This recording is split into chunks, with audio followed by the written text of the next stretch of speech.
The cold metal floor felt strange under Dae-ho Kim's bare feet. He had been sleeping for 300 years this time. The longest sleep yet. His body ached as the machines pulled the feeding tubes from his arms. Around him, other pods opened with soft hissing sounds. Steam rose from each one as warm air met the cold sleep chambers. "Commander Kim," a soft voice said. It was Boram Lee, the ship's navigator. Her face looked tired. "You need to see this." Dae-ho pulled on his uniform. The black fabric felt heavy after so long in the pod. His hands shook a little. They always did after long sleep. "What is it, Boram?" "We found them, sir. We found the Keth." Those words hit Dae-ho like a punch to the stomach. For 10,000 years humanity had been running, hiding, growing stronger, but they had never stopped looking for their enemy. The ones who burned Earth. Boram led him through the ship's long halls. The eternal dawn was huge. It held 2 million people. Most were still sleeping in their pods. Only a few thousand were awake at any time. It was safer that way. Food lasted longer. Air lasted longer. Hope lasted longer. They reached the bridge. The big screen showed stars scattered across black space, but 3 of the stars pulsed with red light. "Those are not stars," Boram said. "Those are Keth ships. Big ones." Dae-ho stared at the screen. He remembered the last time he saw Keith's ships. He was young then, just 20 years old. Earth's sky had been full of them. Black ships that blocked out the sun. Then the burning started. "How many ships do we have ready?" Dae-ho asked. 47 in this sector. "But Commander, the other fleets got the signal too." "They are coming," Dae-ho smiled. It was not a kind smile. "Good. Wake up the War Council." All of them.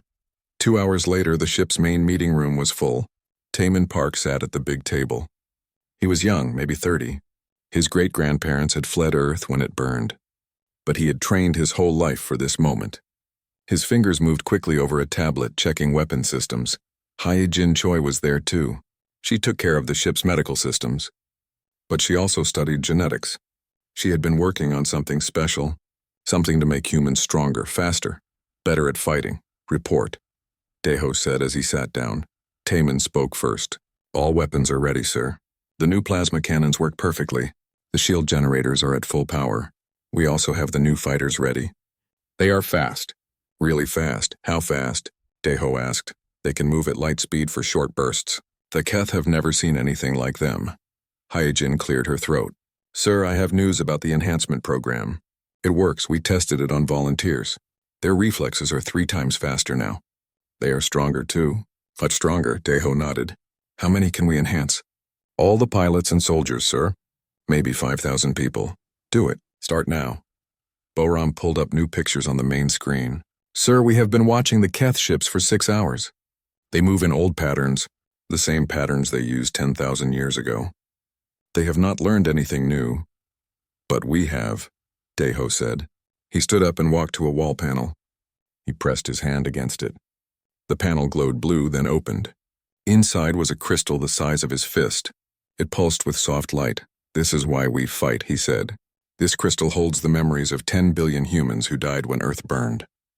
Their thoughts, their dreams, their last words." The room went quiet. Everyone stared at the crystal. "They are all in there," Dae-ho continued. "My wife, my children, my parents, all the people we could not save." His voice got harder. "They speak to me sometimes." "Do you know what they say?" No one answered. "They say remember us, they say make them pay, they say come home." Dae-ho put the crystal back in its case. "For 10,000 years we have been preparing.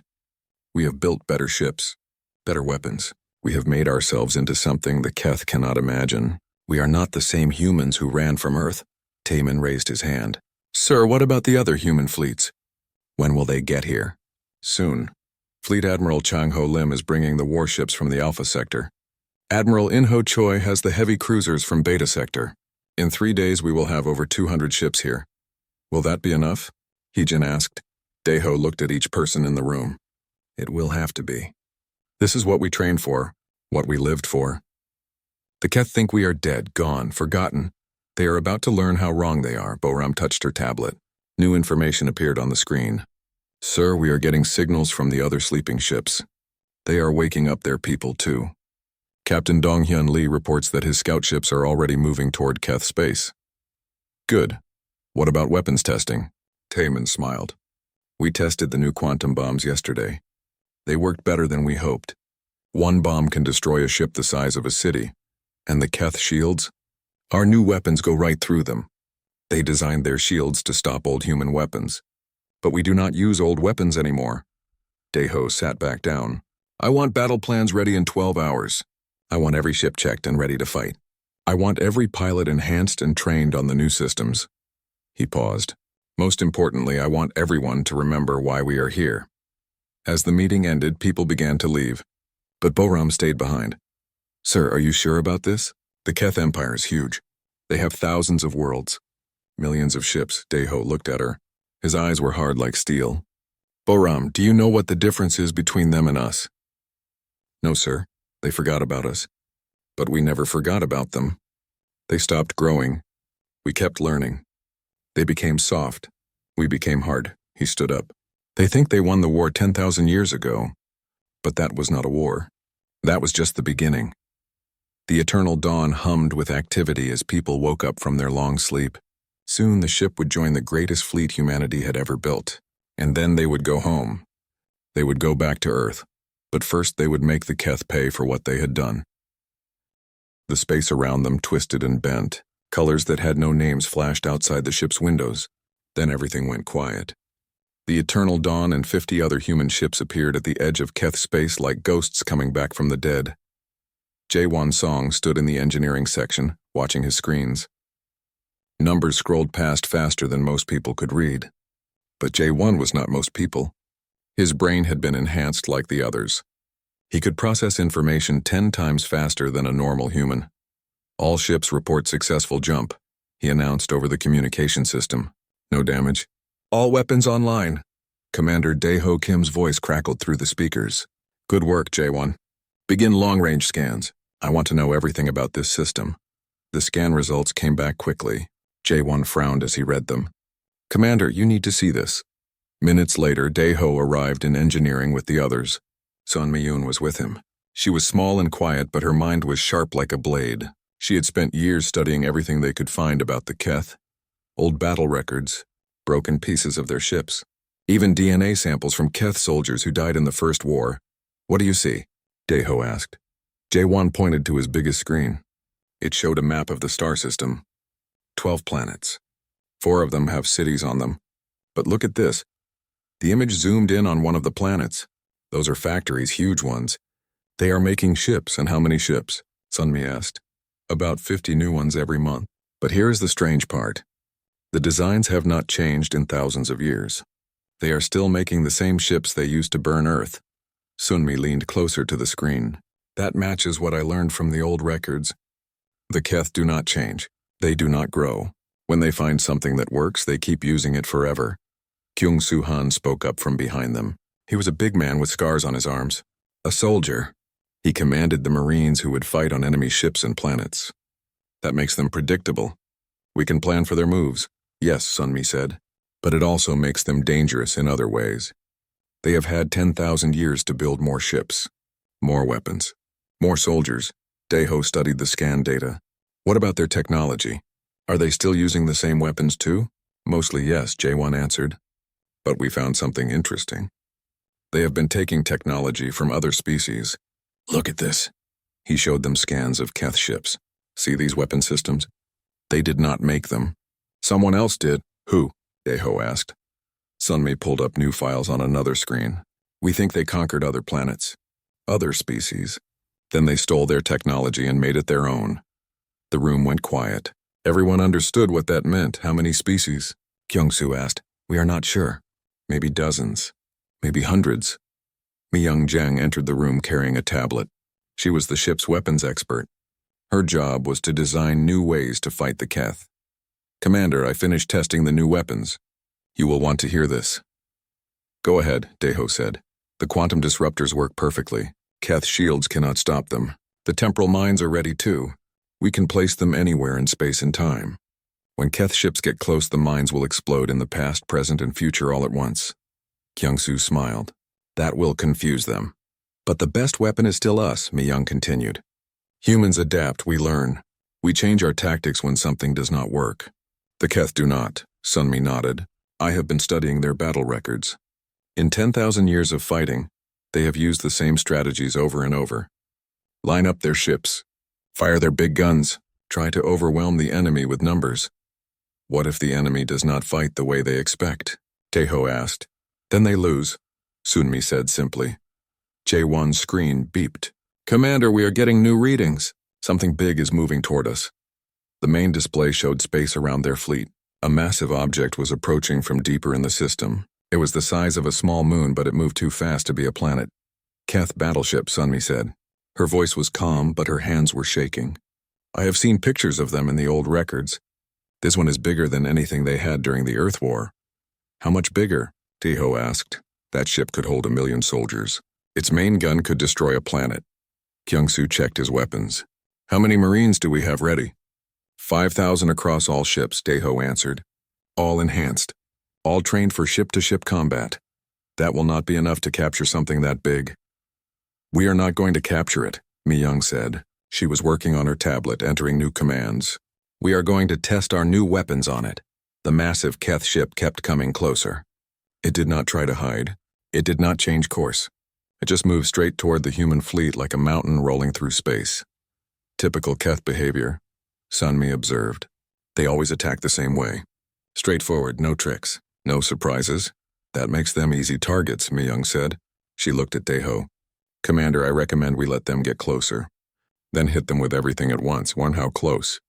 Close enough that they cannot miss us either. If this works, it will send a message to every Keth in this system. Taeho thought for a moment. What message? That humanity is back, and we are not the same species that ran from Earth. The human fleet waited. The Keth battleship came closer. When it was close enough to see their ships clearly, it began to slow down. Lights flashed along its hull. Weapon systems powered up. They are scanning us, Jaewon reported, trying to figure out what we are. Let them look, Taeho said. Fire when ready, Mi-young. Firing quantum disruptors now. Beams of twisted light shot from the human ships. They passed through the Keth shields like the shields were not there. The enemy ship's hull began to glow, then crack, then melt. Direct hits, Mi-young reported. Their shields cannot stop our weapons.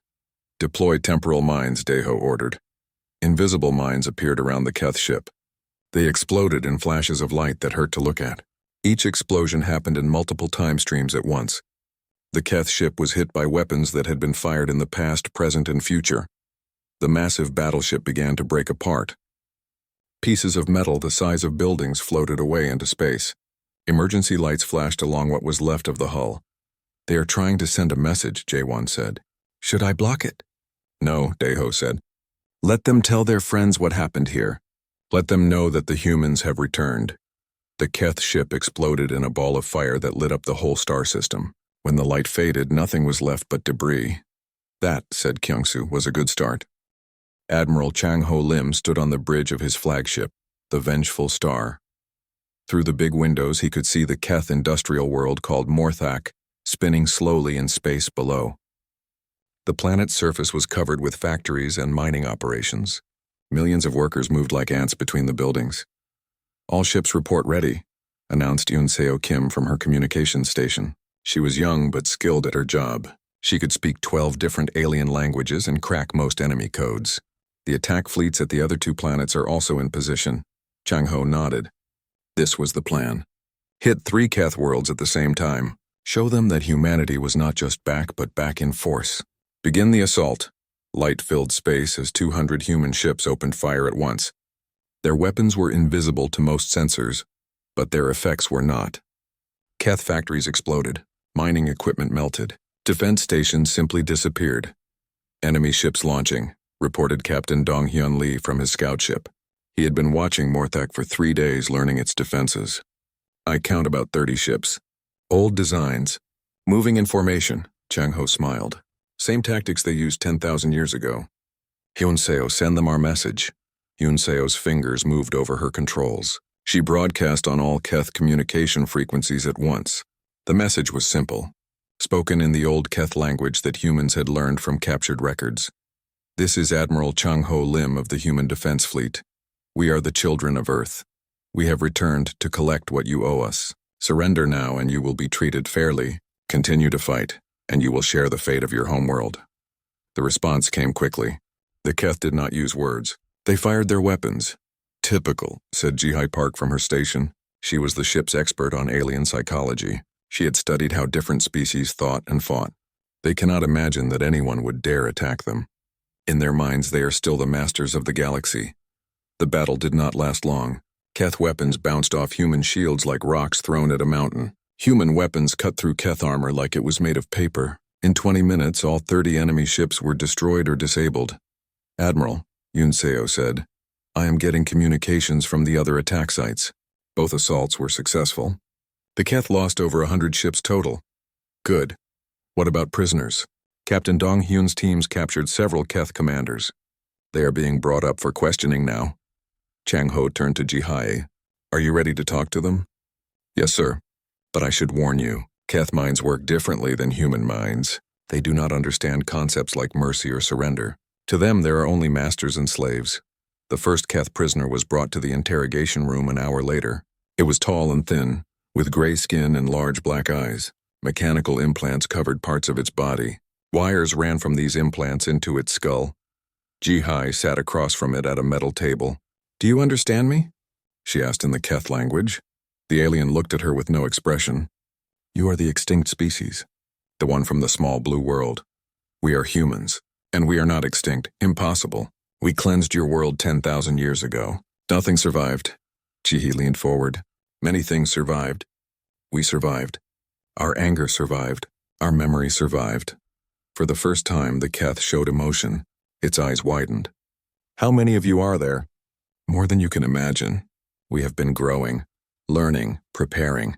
The alien was quiet for a long moment. Then it said something that surprised everyone in the room. Why did you come back? Your species could have found new worlds, built new cities. Why return to a dead system? Because Earth was our home. And because you need to pay for what you did. Pay? The Keth seemed confused. We owed you nothing. You were simply in our path. Ji-Hai stood up. That is exactly why you need to pay. Later, Chang Ho met with his senior officers in the war room. Captain Dong Hyun had finished checking the planet's databases.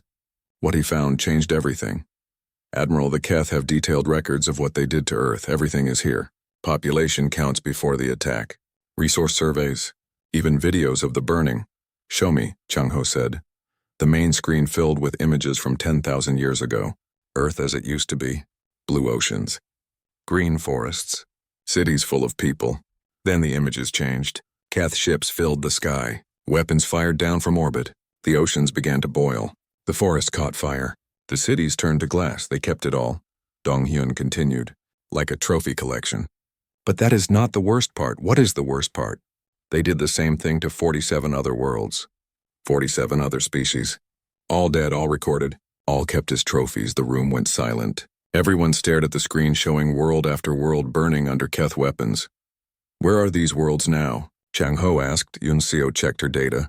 Most were turned into resource extraction sites. A few became data storage facilities. One was converted into a prison world for surviving members of conquered species. Survivors? Yes, sir. The Keth keep some members of each species they conquer. For study. For slave labor. For entertainment. Chang Ho felt his anger growing. How many? The records show about 50 million beings from various species. All enslaved. All forced to work for the Keth. Ji-Hai looked up from her tablet. Admiral, this changes our mission. We are not just fighting for Earth anymore. We are fighting for every species the Keth have ever conquered. Then we better make sure we win. Chang Ho said. Dong Hyun brought up a new image on the screen. It showed a planet that looked like a giant crystal ball floating in space. This is what Earth looks like now. The Keth turned the whole planet into a data storage facility. Every human artifact they could find is preserved there. Books, music, art, even DNA samples. Why? Chang Ho asked. The records say they wanted to study human creativity. They found it interesting. Chang Ho stared at the crystal Earth, his home world, the place where his ancestors were born. Now it was a museum for the enemy to study. Yun Seo, send a message to all human fleets. Tell them what we found here. Tell them about the other species. Tell them about Earth. Yes, sir. What else should I tell them? Chang Ho stood up and walked to the window. Below, the Keth industrial world was still burning from their attack. Tell them we are not just here for revenge anymore. We are here for justice. And justice means freeing everyone the Keth have enslaved. Including Earth? Chang-ho turned back to his officers. Especially Earth. Whatever they have done to our homeworld, we are going to undo it.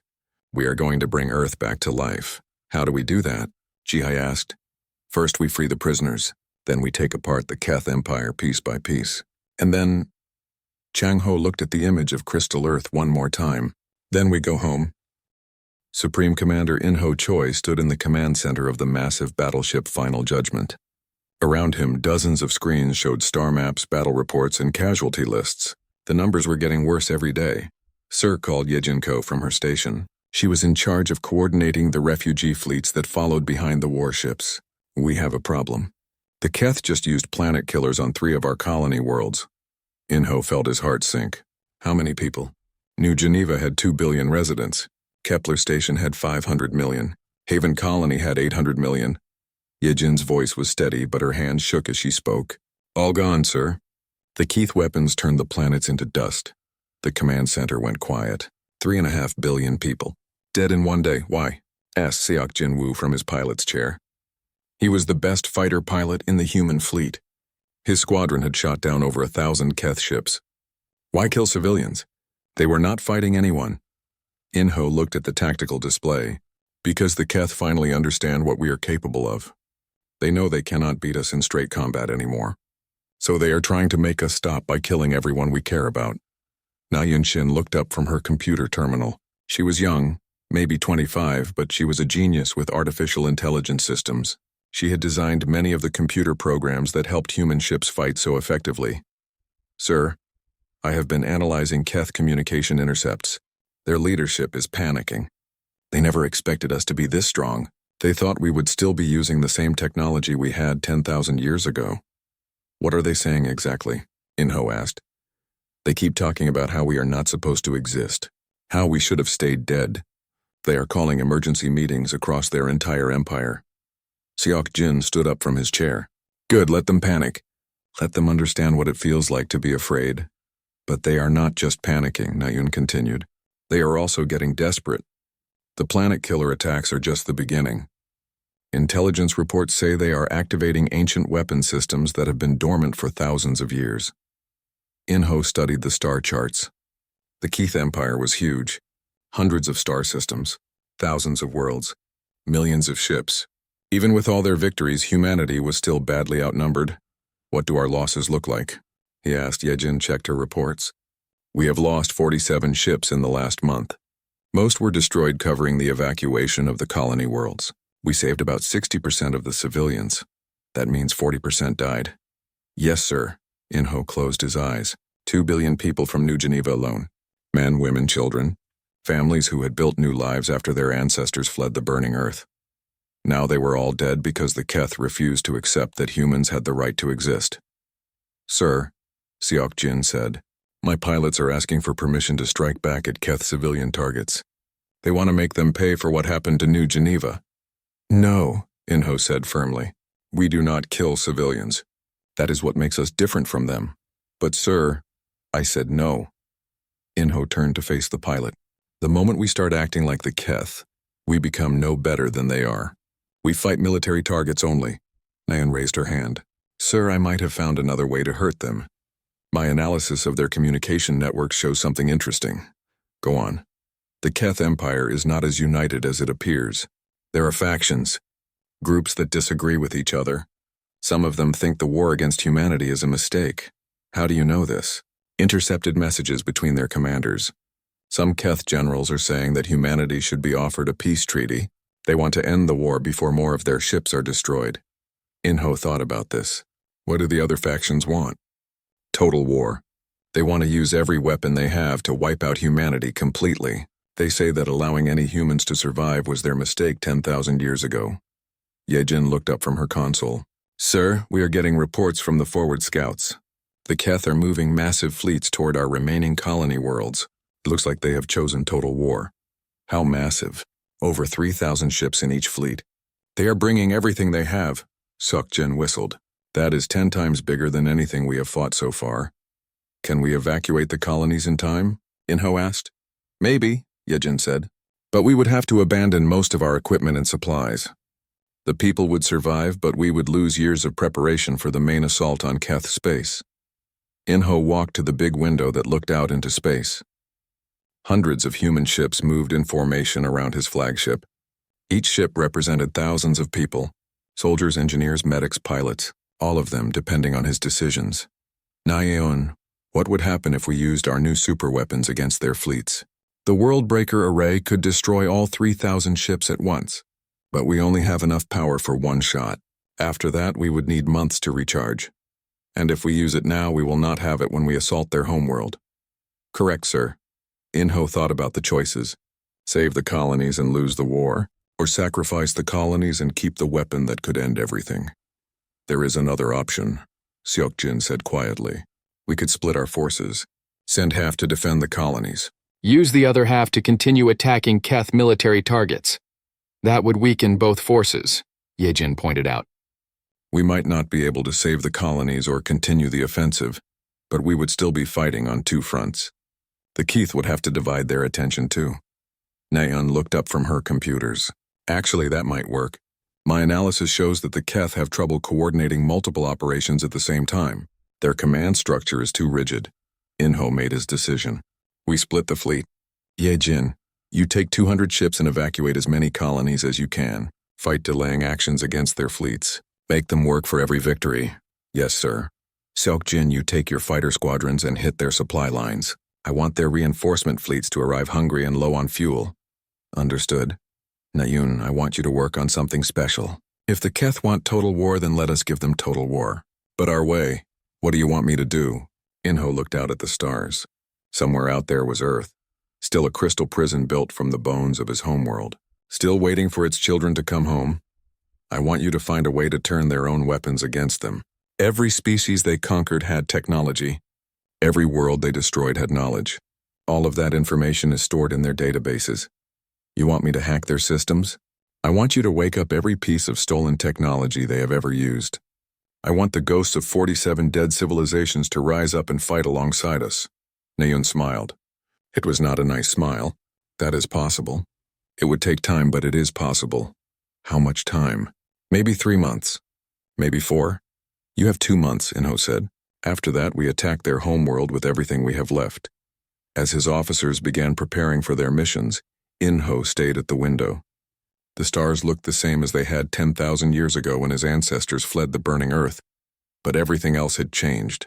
Humanity was no longer running. They were no longer hiding. They were fighting back with weapons and tactics the Keth could not imagine. The price was terrible. Billions dead, entire worlds destroyed. But the alternative was worse. The alternative was extinction. We are coming home, Earth, he whispered to the stars. Just hold on a little longer. Fleet Marshal Hyun-woo Kang stood in the war room of the Last Hope, looking at the largest star map ever created. It showed the path to Kethros Prime, the ancient homeworld of humanity's enemy. Red dots marked defensive stations. Yellow dots showed patrol routes. Blue dots indicated minefields that could destroy entire fleets. It looks impossible, said So Young-bae from across the table. She was small and quiet, but she led the most dangerous soldiers in the human fleet. Her commandos could infiltrate any ship, any station, any fortress. They have had 10,000 years to build defenses around their homeworld. Impossible is what we do best, replied Junho Oh. He was the chief engineer of the Worldbreaker array, the most powerful weapon humanity had ever built. Besides, they built those defenses to stop the old humanity. They have no idea what we can do now. Aerie Moon looked up from her tablet. She was an expert on alien cultures and history. For months, she had been studying everything the humans had learned about Kethros Prime. The planet itself is artificial. The Keth rebuilt their homeworld thousands of years ago. It is not just a planet anymore. It is a weapon. What kind of weapon? Hyun-woo asked. The whole planet can focus energy from their star and fire it at targets anywhere in the galaxy. That is how they destroyed the colony world so quickly. They did not send ships. They fired their planet at us. The room went quiet. Everyone understood what that meant. How do we fight a planet? So Young asked. Junho smiled grimly. We use a bigger weapon. He activated a hologram in the center of the table. It showed the Worldbreaker array in all its terrible glory. The weapon was the size of a small moon, built over 7 years from the wreckage of dead Keth ships and the compressed energy of dying stars. One shot, Jun-Ho continued. That is all we get. But one shot will be enough to crack a planet in half. What about the defenses? Hyun-Woo asked. How do we get close enough to use it? So-Young pulled up new images on her tablet. My commandos have been busy. We have infiltrated 17 defensive stations already. When you give the word, we will disable their shields and weapons from the inside. How many commandos did you lose? So-Young's face darkened. Too many. But they knew the risks. They all volunteered. Ari cleared her throat. There is something else you need to know about Kethros Prime. It is not just their homeworld. It is their memory bank. Every Keth who has ever lived has their consciousness stored there. If we destroy the planet, we will be committing genocide on a scale never seen before. The room went silent again. Hyun-Woo looked at each of his officers. These were good people. Honorable people. The thought of wiping out an entire species troubled them all. How many Keth consciousness are stored there? He asked. Billions. Maybe trillions. They have been uploading their minds to the planet for over 50,000 years. Jun-Ho set down his tools. Sir, maybe we should reconsider. Maybe there is another way. What other way? Hyun-Woo asked. They used their planet weapon to kill billions of our people. They turned Earth into a crystal trophy. They enslaved 47 species. What mercy have they shown anyone? None, So-Young said quietly. But does that mean we should show them none in return? Hyun-Woo walked to the window. Outside, the human fleet was getting ready for the final battle. Over 400 ships. The survivors of 10,000 years of exile. The children of Earth coming home at last. Ari, in all your studies of Keth culture, did you ever find any evidence that they feel regret? Any sign that they understand what they have done is wrong? No, sir. They see other species as resources to be used. Nothing more? So-Young, when your commandos interrogated Keth prisoners, did any of them express guilt about the genocide of other species? No, sir. They were proud of it. They called it efficient resource management. Jun-Ho, if we do not destroy their planet weapon, how many more worlds will they burn? The engineer thought for a moment. All of them. Every human colony. Every liberated world. They will not stop until we are all dead. Hyun-Woo turned back to face his officers. Then we have our answer. We came here to make them pay for what they did to Earth. To us. To 47 other species. That payment is due. Sir, Ari said, I need to tell you one more thing. The approach to Kethros Prime will take us through a system called the Graveyard. It is where they keep the remains of all the worlds they have destroyed. Including Earth? No. Earth is at Kethros Prime itself in orbit around their homeworld. But the Graveyard contains pieces of the other 47 worlds. Chunks of planets, broken moons, the bones of dead civilizations, So-Young looked up. That could work in our favor. We can hide the fleet among the debris. Use the wreckage as cover. It will also remind our people what we are fighting for, Hyun-Woo said. 3 days later, the human fleet entered the Graveyard. What they saw there would haunt them forever. Floating in space were the remains of worlds that had once been green and blue and full of life. Now they were just rocks drifting in the void. Communications from the Eternal Dawn, announced the ship's communication officer. Commander Dae-Ho Kim reports that his people are requesting permission to collect samples from the dead worlds. Why? Hyun-Woo asked. They want to preserve DNA, cultural artifacts, anything that might help rebuild these civilizations after the war. Granted, but make it quick. We do not have much time. As the fleet moved deeper into the Graveyard, they began to encounter the outer defenses of Kethros Prime. Automated weapon platforms opened fire. Shield generators powered up. Warning signals echoed across all communication frequencies. So-Young, are your people in position? Hyun-Woo asked. All 17 stations are compromised. We are ready to disable their defenses on your command.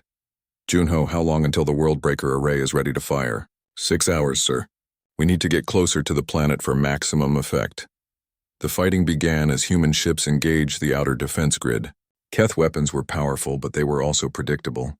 Human tactics were not. Fighter squadrons appeared and disappeared like ghosts. Capital ships fired weapons that bent space and time.